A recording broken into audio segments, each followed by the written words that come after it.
Boa noite, gente.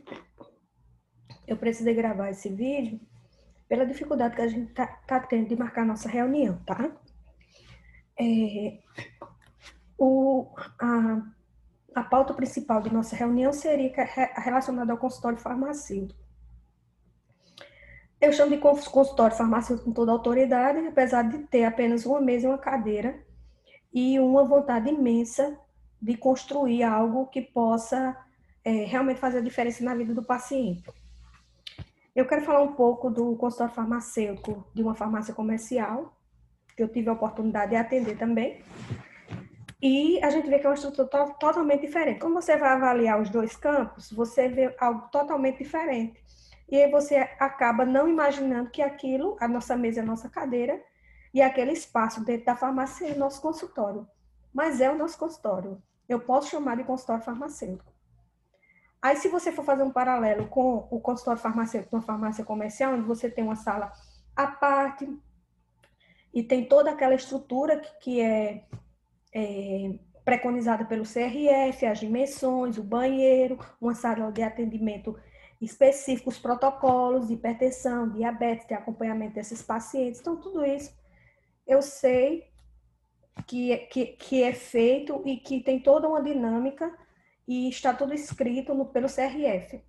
O que eu estou tentando falar para vocês é que a gente pode sim considerar nossa mesa e nossa cadeira e aquele pequeno espaço como consultório farmacêutico. Não é a dinâmica do atendimento farmacêutico é totalmente diferente do consultório médico. Nós não estamos ali para dar diagnóstico. Nós estamos ali para ajudar a equipe multidisciplinar, principalmente o paciente, a fazer a farmacoterapia dele de forma mais acertada possível, né? E por que é importante? Eu tive esse sonho, graças a Deus eu consegui ir lá. E eu digo com toda a autoridade que nós temos um consultório farmacêutico, nós precisamos apenas nos empoderar dele, sentar na nossa cadeira e fazer o atendimento, porque o atendimento no consultório farmacêutico não é só ao paciente como médico, não. A gente atende a família. Quando o paciente não é consciente e orientado, a gente tem a família para coletar os nossos dados e fazer as nossas intervenções. Então, eu quero, primeiramente, eu sei que todo mundo tem uma noção do que é reconciliação medicamentosa. A reconciliação medicamentosa, ela vai além de pegar aqueles dados, que aquilo é coleta de dados, tá?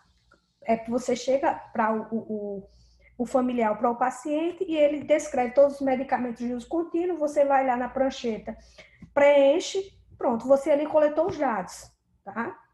A reconciliação medicamentosa, ela acontece depois que você pega aqueles dados e entra em contato com o médico e daí sai uma prescrição centrada no paciente.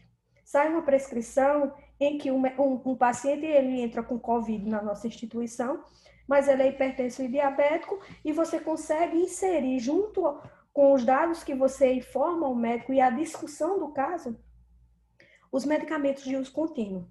Isso é uma consulta farmacêutica com uma resposta imediata, tá? Isso é uma intervenção farmacêutica que você faz e não precisa você estar lá de jaleco, né?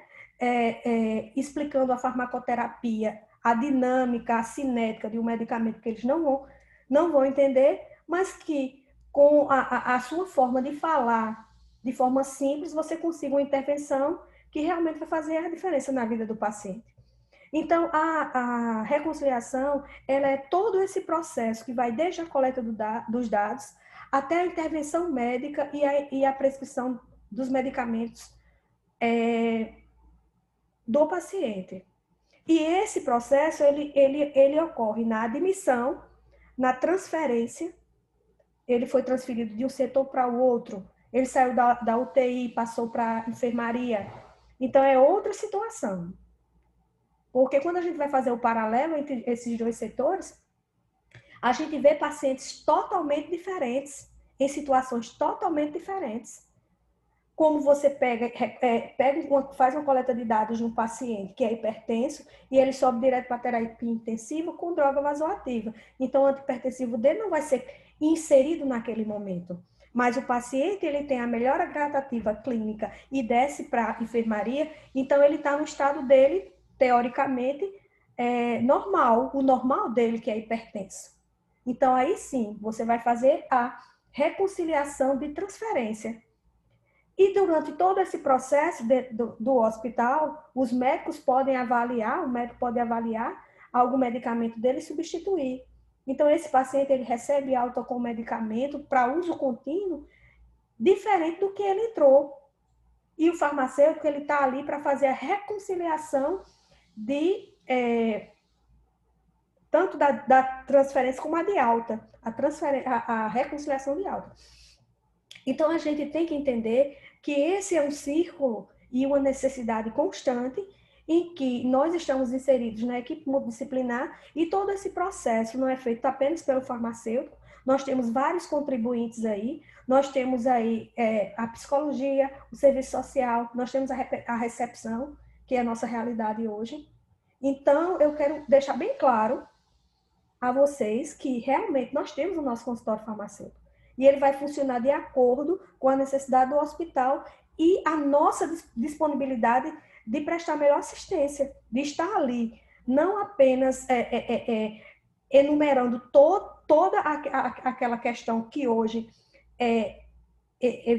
está dentro do processo de um consultório farmacêutico típico ou de um consultório típico.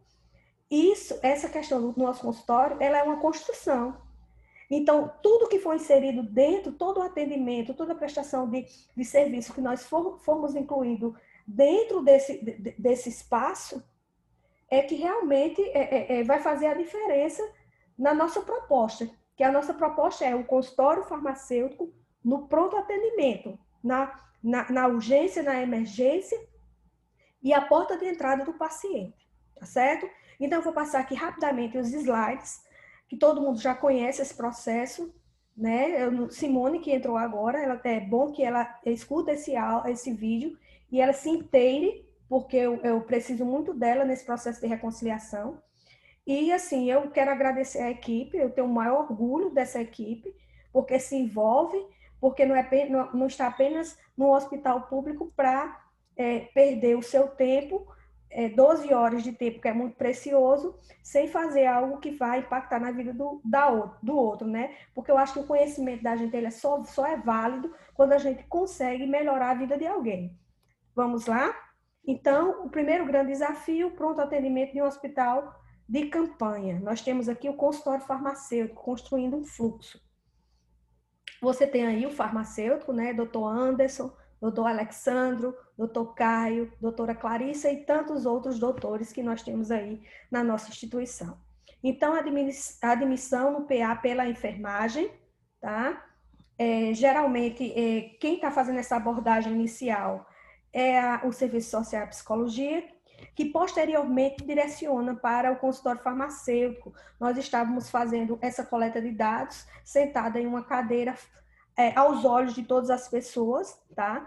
E agora nós temos um ambiente privado, né, privativo, onde as pessoas elas podem até falar algo que não poderiam falar quando se estava junto a tantas outras pessoas, né, no corredor.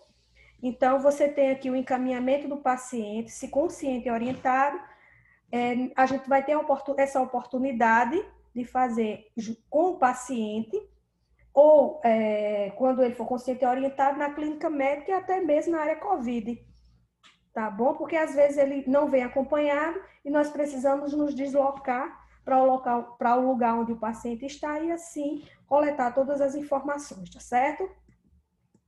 Você tem o preenchimento do formulário de reconciliação, que foi construído de uma forma muito simples, prática, e que todo mundo já conhece. Eu preciso apenas que Simone também se inteire desse formulário e também, principalmente, da notificação, que é o que vai fazer girar o nosso indicador, tá?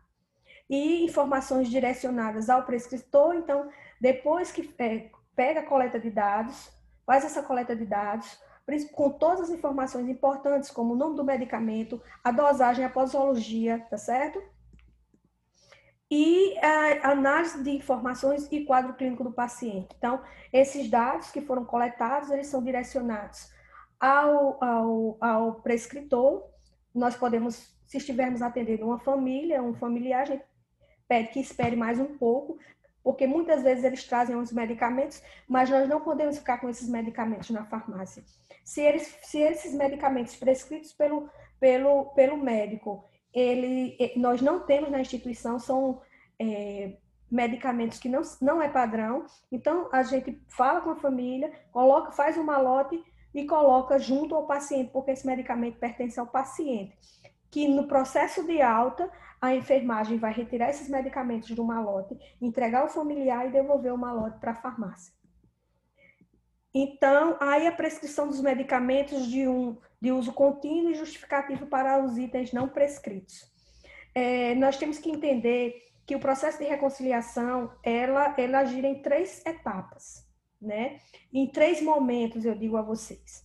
No momento da admissão, onde você coleta esses dados e o paciente ele está numa situação totalmente diferente da sua situação atual, por exemplo, um paciente que chega em nosso hospital e ele vai para a unidade de terapia intensiva com um quadro de hipotensão e necessidade de droga vasoativa, mas esse paciente ele tem como comorbidade a hipertensão. Nesse momento, o antihipertensivo dele não será prescrito. Então, ele sobe para a unidade de terapia intensiva e alguns dos medicamentos são prescritos, tá?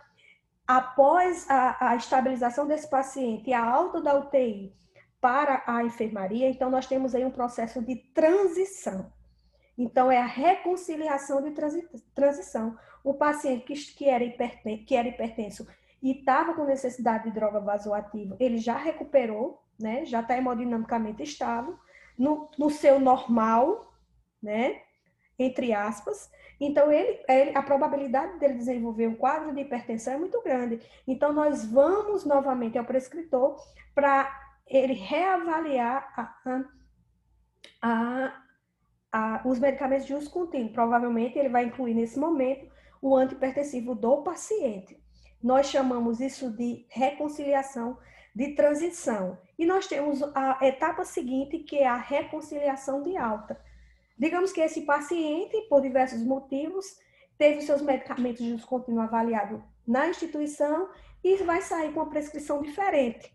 Então, esses medicamentos novos que são inseridos na prescrição serão analisados pelo farmacêutico, que vai dar a orientação de alta desse paciente. Então, é a reconciliação de alta. Então, gente, é basicamente isso. E esse processo, a gente deve fechar esse ciclo, o ideal seria em 24 horas. Por quê? Porque durante este período é que nós podemos evitar vários riscos e deixar o paciente redondinho para que ele consiga ser tratado.